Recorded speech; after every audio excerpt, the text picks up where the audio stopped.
After weeks of having to correct Donald Trump's misinformation on COVID-19 and doing a number of media appearances in order to set the record straight, it appears that Dr. Anthony Fauci, who's the director of the National Institute of Allergy and Infectious Diseases, is experiencing an increase in tensions between himself and Donald Trump. And it's because of the fact that he's been going on cable news shows, network news shows, in an effort to correct the record on some of the misinformation that Trump has put out there. And Trump doesn't take kindly to that.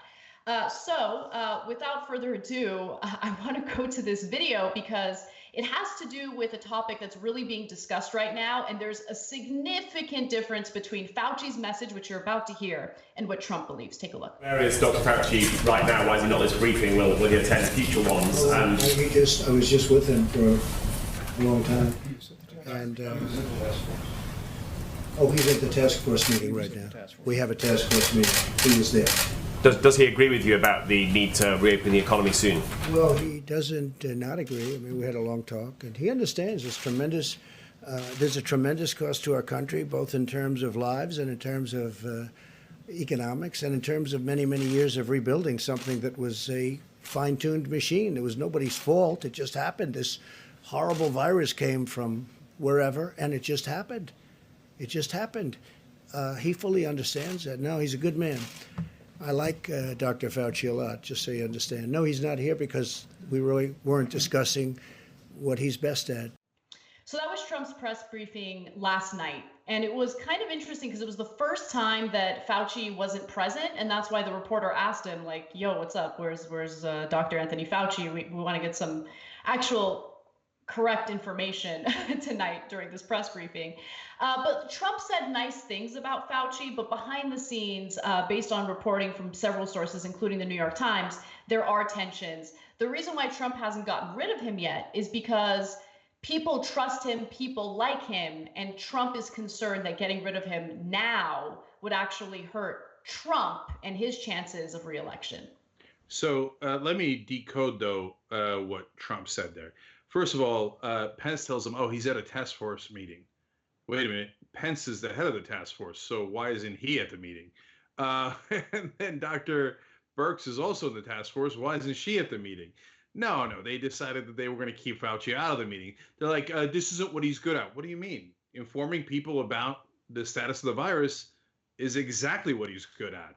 And so why? Does he have some sort of secret talent at NASCAR that we're unfamiliar with? No, that's the whole point of Dr. Fauci, is to come and tell us what the latest scientific and medical issues are in regards to this virus.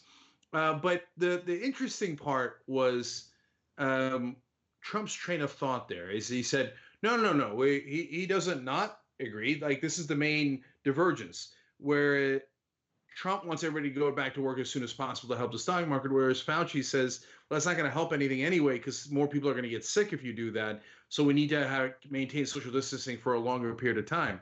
But if you notice, Trump's answer was, he agrees, no one's at fault here. This thing came from wherever it came from. No one's at fault. Right. Knows where it came from. So what he's trying to say is Fauci isn't blaming me.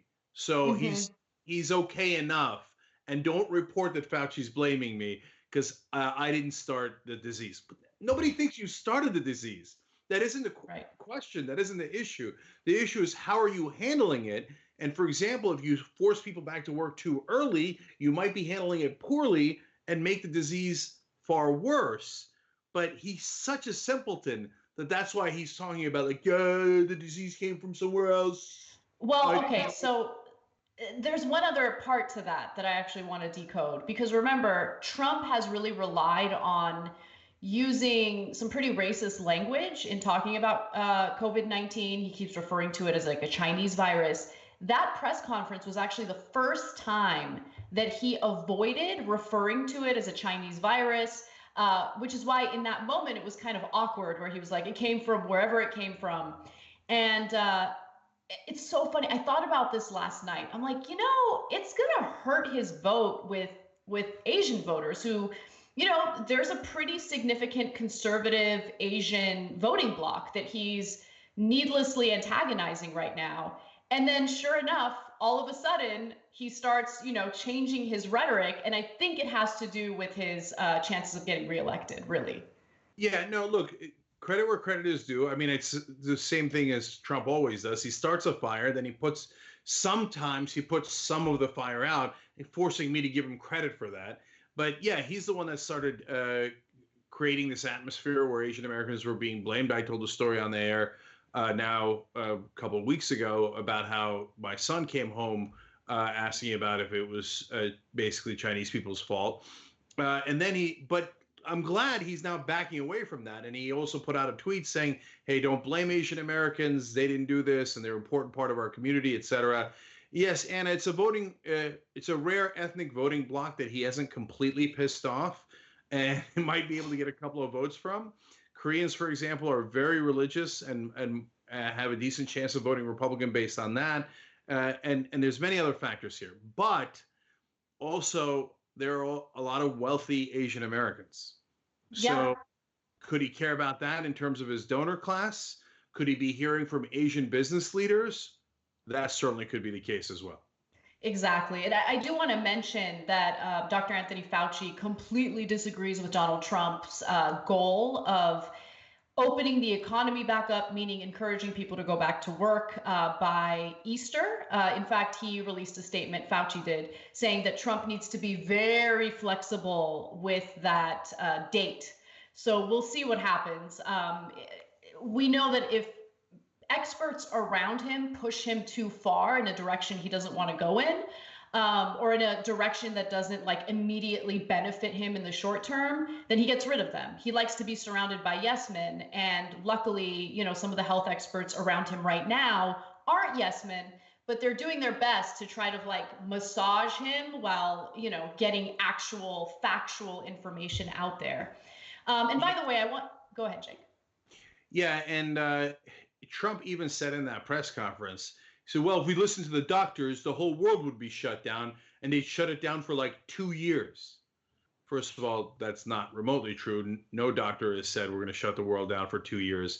But more importantly, it gives you a sense of his mindset there, where he thinks, if I listen to the damn doctors, they're going to want to be cautious. And I don't want to be cautious because that's about saving people's lives. And I'm trying to save my presidency here and my chances at re-election.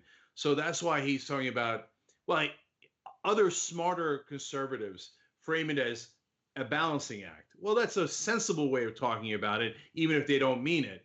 But for Trump, he doesn't have that kind of nuance. So he's just like, oh, don't listen to the doctors. They shut it down for 2 years. So in other words, I am not going to listen to the doctors.